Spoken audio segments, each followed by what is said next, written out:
Hello students, कैसे हो सब लोग। शुरू करते हैं आज की क्लास। आज हम लेकर चलेंगे समाकलन की अंतिम विधि, तीसरी विधि, third method of integration which is integration by parts. तीसरी जो विधि है वो है खंडशः समाकलन। तो सबसे पहले तो हम ये देखेंगे कि खंडशः समाकलन होता कब है, उसके बाद हम देखेंगे कि करते कैसे हैं।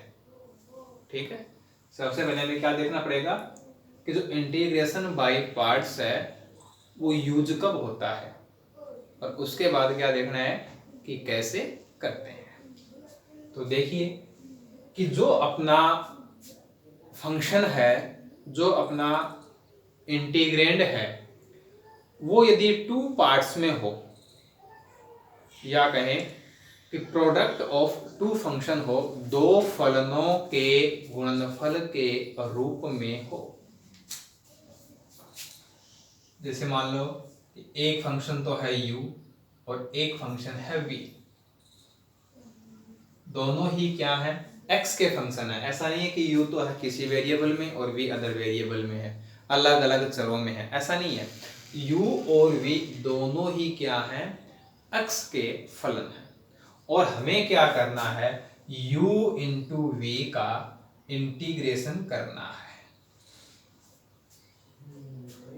तो जब जो अपना फलन है वो इस प्रकार का हो, समाकल्य है, जो इंटीग्रेंड है वो इस प्रकार का हो, इस टाइप का हो, तो हम क्या करते हैं, खंडशः समाकलन इंटीग्रेशन बाय पार्ट्स का यूज करते हैं। अब देखो ये बात तो हमने फर्स्ट मेथड में भी पढ़ी है, लेकिन वहां क्या था, प्रतिस्थापन द्वारा समाकलन में, इंटीग्रेशन बाय सब्स्टिट्यूशन में, ये इसका डेरिवेटिव होगा, अवकलज होगा, या फिर ये इसका अवकलज होता है, ये पता था। न तो ये इसका अवकलज है, न ये इसका अवकलज है। तब क्या हो जाएगा, इंटीग्रेशन बाय पार्ट्स ही हमें यूज करना पड़ेगा। यदि इन दोनों में से कोई सा एक है वो दूसरे का डेरिवेटिव हो, अवकलज हो, तब तो वहां क्या होगा, सब्स्टिट्यूशन मेथड काम कर जाएगा। लेकिन जब डेरिवेटिव नहीं है तब क्या होगा, इंटीग्रेशन बाय पार्ट्स जो मेथड है हमें उसको यूज करना होगा। तो ये तो अपनी बात हुई कि खंडशः समाकलन कब काम में आता है, करते कैसे हैं। तो देखिए u इंटू वी का जो इंटीग्रेशन है ये होगा u into integration of v minus integration of derivative of u into integration of v। एक तरह से ये इसका फॉर्मूला हो गया। अब देखिए यहां पे किसका इंटीग्रेशन है, v का, किसका इंटीग्रेशन है, v का। तो यहां क्या हो रहा है, बार बार v का इंटीग्रेशन हो रहा है। तो जो ये u और v है, इनमें से v के रूप में, v के फॉर्म में हमें उस फंक्शन को लेना है जिसका इंटीग्रेशन हमें अच्छे से आता हो।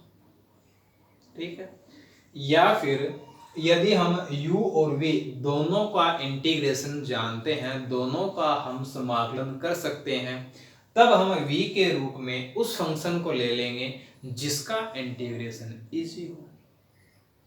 ठीक है, तो देखिए हम इसको ऐसे भी कह सकते हैं, फर्स्ट इंटू सेकंड का समाकलन, first into integration of second minus first का अवकलन इंटू सेकंड का समाकलन, और इस पूरे का क्या है, समाकलन। तो सेकंड फंक्शन के रूप में, या कहें कि v के रूप में हमें किसको लेना है, जिसका इंटीग्रेशन हमें अच्छे से आता हो या फिर उसको करना इजी हो। ठीक है, अब देखिए हमने अपने समझ के लिए इसमें एक ट्रिक बना ली कि हम फर्स्ट किसको माने, सेकंड किसको माने, इसको लेकर हमें किसी प्रकार का कन्फ्यूजन न हो, उसके लिए हमने क्या कर लिया, इसमें एक ट्रिक बना ली। और वो जो ट्रिक है वो क्या है, आइलेट। ये हमने इसमें एक ट्रिक बना ली। ठीक है, अब इसमें देखो आई का मीनिंग क्या है। आई है इनवर्स ट्रिगोनोमेट्रिक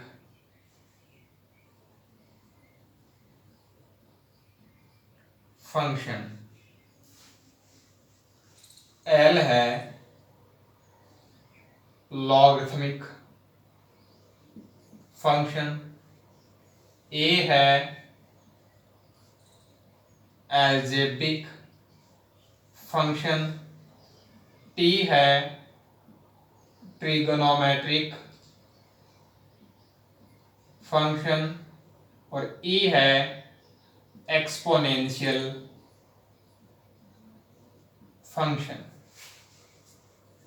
प्रतिलोम त्रिकोणमितीय अनुपात जो हम चैप्टर नंबर 2 में पढ़ते हैं, लघुगणकीय फलन log x, अलजेब्रिक बीजगणितीय x x² x+2 x² -2 इस टाइप के ना, ट्रिगोनोमेट्रिक त्रिकोणमितीय sin x cos x, exponential चरघातांकी e⁻x। ठीक है, तो आइलेट के अकॉर्डिंग जो आता है उसको हम क्या करेंगे, फर्स्ट फंक्शन मानेंगे, प्रथम फलन के रूप में लेंगे। सेकंड की बात नहीं है, फर्स्ट की बात है यहाँ। आइलेट के अनुसार जो फंक्शन, जो फलन पहले आएगा उसको हम क्या कहेंगे, प्रथम फलन कहेंगे, यू कहेंगे। ठीक है, ये बस एक ट्रिक है अपने लिए, कोई जरूरी नहीं कि हम इस आइलेट को याद ही करें। फंक्शन को देखते हैं तो पता लग जाता है कि हम इसको इंटीग्रेट कर सकते हैं, इसको इंटीग्रेट नहीं कर सकते। फिर भी किसी प्रकार का कंफ्यूजन न हो तो हमने अपनी खुद की सहायता के लिए क्या कर लिया, यहाँ पे एक ट्रिक बना दी, आइलेट। आइलेट के अनुसार जो फंक्शन पहले आएगा उसको हम क्या करेंगे, फर्स्ट फंक्शन मानेंगे। जैसे मान लो कि हमें इंटीग्रेट करना है x log x को, x log x को, तो इसमें देखो एक फंक्शन तो ये है और एक फंक्शन ये है। अब x है वो क्या है, एल्जेब्रिक है, और log x है वो कैसा है, लॉगरिथमिक है। तो देखिए इसके अकॉर्डिंग एल ए, तो इसको क्या मानेंगे, फर्स्ट मानेंगे, और इसको क्या मानेंगे, सेकंड मानेंगे। यदि हम इस फॉर्मूले को, इस ट्रिक को न अप्लाई करें, सीधा देखें, तो हमने ये पढ़ा है कि सेकंड फंक्शन के रूप में हम उसको लेंगे जिसको हम इंटीग्रेट कर सकते हैं। तो log x का इंटीग्रेशन कर सकते हैं क्या, नहीं कर सकते। तो फिर हम क्या करेंगे, x को सेकंड फंक्शन कहेंगे। ठीक है, तो खंडशः समाकलन है, इंटीग्रेशन बाय पार्ट्स है, ये जो मेथड है वो कब अप्लाई होगा और कैसे अप्लाई होगा ये हमने यहाँ देख लिया। ठीक है, तो एक तो ये कब यूज होगा, मल्टीप्लीकेशन ऑफ टू फंक्शन, जब हमें दो फलनों के गुणनफल का समाकलन करना हो। ठीक है, एक तो ये यहां यूज होता है। नंबर 2 है, नंबर 2 है जब हमें इनवर्स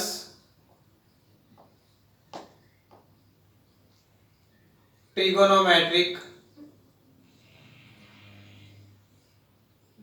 फंक्शन को इंटीग्रेट करना हो, प्रतिलोम त्रिकोणमितीय अनुपातों का समाकलन करना हो, या फिर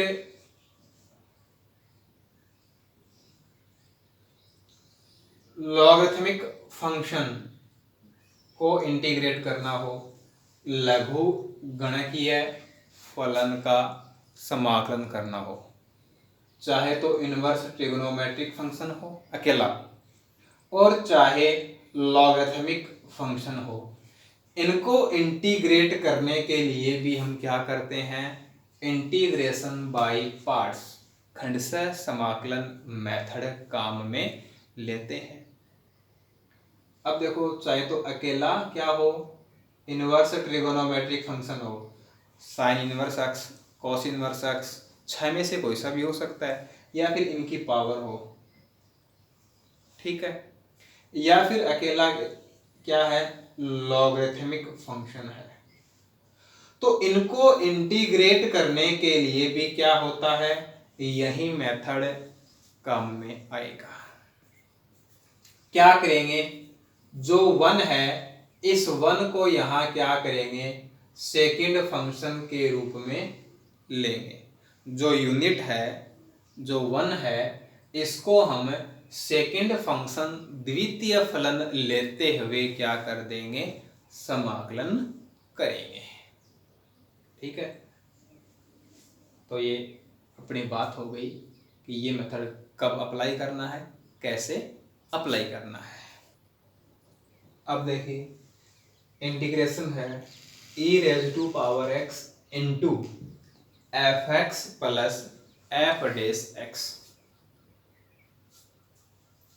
क्या है, e की पावर x है और इसके गुणा में क्या है, F x plus f dash x, यानी एक फंक्शन है और प्लस में उस फंक्शन का क्या है, डेरिवेटिव है, अवकलज है, ठीक है।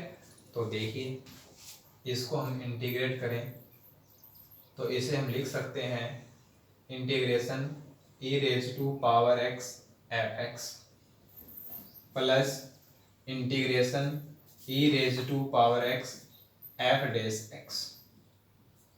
इसको हम इस प्रकार से लिख सकते हैं। अब एक फंक्शन ये है और एक फंक्शन ये है,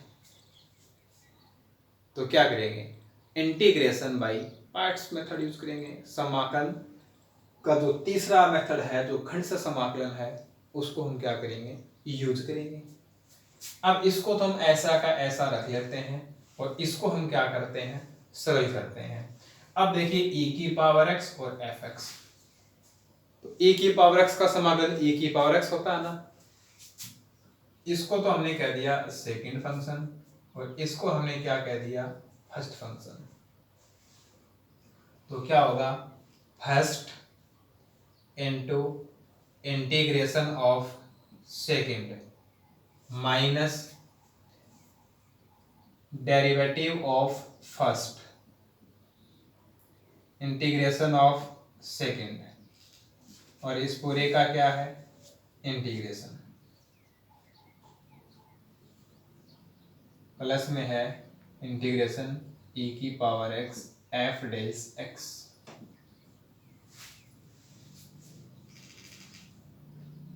e की पावर x का e की पावर x होता है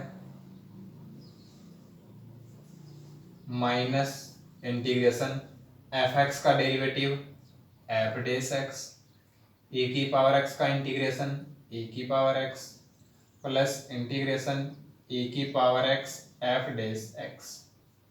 ये दोनों टर्म क्या हो गई, कैंसिल हो गई, और प्लस में क्या आ जाएगा, constant e raise to power x f x, और प्लस में क्या आ जाएगा, c।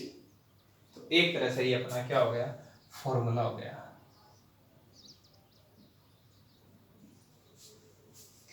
इंटीग्रेशन ऑफ e की power x f x plus f dash x है, तो उसका समाकलन, जो इसका इंटीग्रेशन है, वो क्या होगा, e की power x f x plus constant. तो ध्यान रखना है कि जब हमें समाकलन करना हो और जो अपना समाकल्य है, जो इंटीग्रेंड है, उसमें कोफिशिएंट के फॉर्म में, गुणांक के रूप में क्या विद्यमान हो, e की पावर x हो। तो जब e की पावर x हो तो हमें क्या करना है, ध्यान देना है इस पार्ट पे कि क्या ये F x plus f dash x रूप में है। अब यदि ये F x plus f dash x रूप में नहीं है तो उसे हम क्या करेंगे, F x plus f dash x रूप में लेकर आएंगे, ठीक है, जिससे उसका जो इंटीग्रेशन होगा वो क्या हो जाएगा, e की power x f x plus c हो जाएगा। तो यहाँ हमने ये भी देखा कि जो खंडशः समाकलन है वो कैसे करते हैं, और एक नया फॉर्मूला भी हमने क्या किया, प्राप्त किया। ठीक है, अब और एग्जांपल्स लेकर हम इस मेथड को और अच्छे से समझने का प्रयास करते हैं।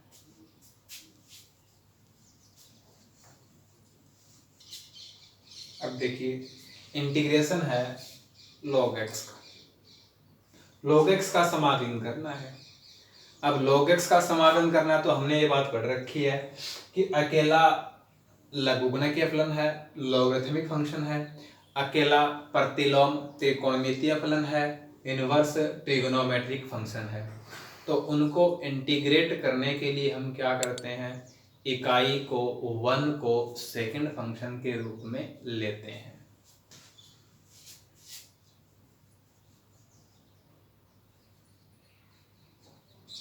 तो इसको हम लिख सकते हैं log x और यहाँ इंटू में लिख लिया 1। तो ये तो हो गया सेकंड फंक्शन और ये क्या हो गया, फर्स्ट फंक्शन। अब लगा दो मेथड क्या है, फर्स्ट log x, सेकंड का समाकलन integration of second, integration of v minus integration derivative of first, तो dy dx of log x into integration of second,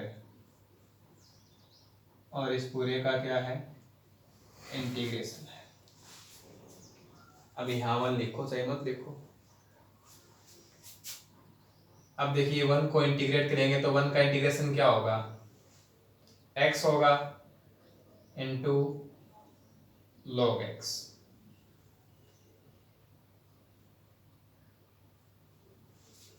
minus integration log x का derivative क्या होगा, log x का अवकलन 1/x into second का समाकलन है, इसका 1 का समाकलन करेंगे, 1 को इंटीग्रेट करेंगे क्या आएगा, x आएगा dx, प्लस में क्या लगाते हैं, constant x log x minus x से x कैंसिल हो जाएगा, 1 बचेगा, और 1 का इंटीग्रेशन x, और प्लस में क्या आ जाएगा, कांस्टेंट। तो हम कह सकते हैं कि log x का जो इंटीग्रेशन है वो क्या हो गया, x log x minus x हो गया। अब इसे हम और सरल करना चाहें, x कॉमन लेंगे, x कॉमन लेंगे तो log x माइनस 1, और प्लस में क्या आ जाएगा, कांस्टेंट आ जाएगा।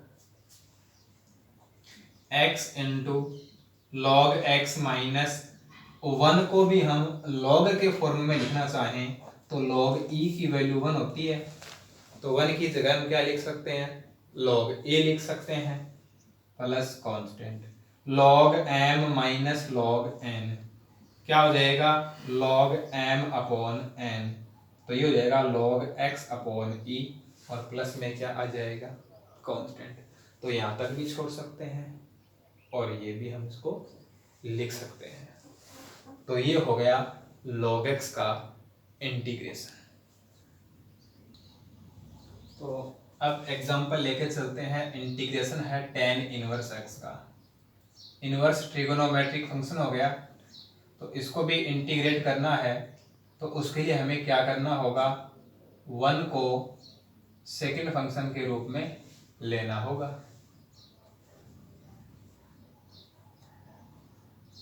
tan इनवर्स x हो जाएगा फर्स्ट फंक्शन और 1 हो जाएगा सेकंड फंक्शन।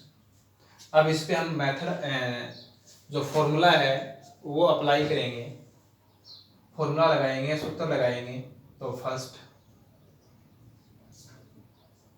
इनटू सेकंड का इंटीग्रेशन माइनस फर्स्ट का derivative d by D x of tan inverse x, second का इंटीग्रेशन तो 1 का इंटीग्रेशन का integration,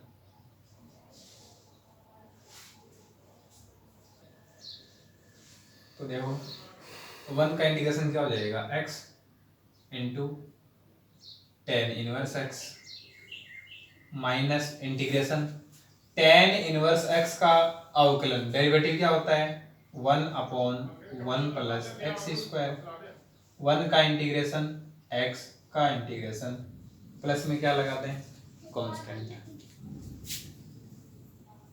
x tan inverse x minus, अब देखिए 1/1 plus x/1 plus x square हो जाएगा, तो इसका इंटीग्रेशन क्या होगा 1 प्लस एक्स स्क्वायर का डेरिवेटिव क्या होता है 2x, तो 2x तो नहीं है, x तो है अपने पास, तो इसका क्या हो जाएगा प्रतिस्थापन हो जाएगा। या फिर हम ऐसा कहें कि हमने यहाँ इसको 2 से मल्टीप्लाई कर लिया, 2 से डिवाइड कर लिया, 2 से गुना भाग कर लिया, तो 1 प्लस एक्स स्क्वायर का अवकलन क्या होता है 2x होता है ना, तो x tan inverse x minus 1/2, देखिए ये t होगा तो ये क्या बन जाएगा dt बन जाएगा ना, तो 1/t का क्या होता है log t तो होता है, और प्लस में क्या आ जाएगा कांस्टेंट आ जाएगा, ठीक है। या फिर यहाँ लिखा दो प्रतिस्थापन करके कि हमने 1 प्लस एक्स स्क्वायर को t माना है, ठीक है, कैसे भी कर सकते हैं, इतना यहाँ कोई ज़रूरी नहीं है कि हम प्रतिस्थापन करके दिखाएं, अपने पे डिपेंड करता है, यदि हम डायरेक्ट लिख सकते हैं तो सीधा लिख देंगे या फिर प्रतिस्थापन करके दिखा देंगे। तो हमने कुछ एग्जाम्पल लिए हैं और प्रयास किया है कि खंड से समाकलन है उसको हम अच्छे से समझें, और भी एग्जाम्पल क्वेश्चंस लेंगे वो हम लेंगे अपनी आने वाली क्लास में। आज की जो क्लास है उसको हम यहीं समाप्त करते हैं। आज की क्लास आपको कैसी लगी, अच्छी लगी हो तो वीडियो को लाइक जरूर कीजिएगा, शेयर कीजिएगा। Thanks for watching.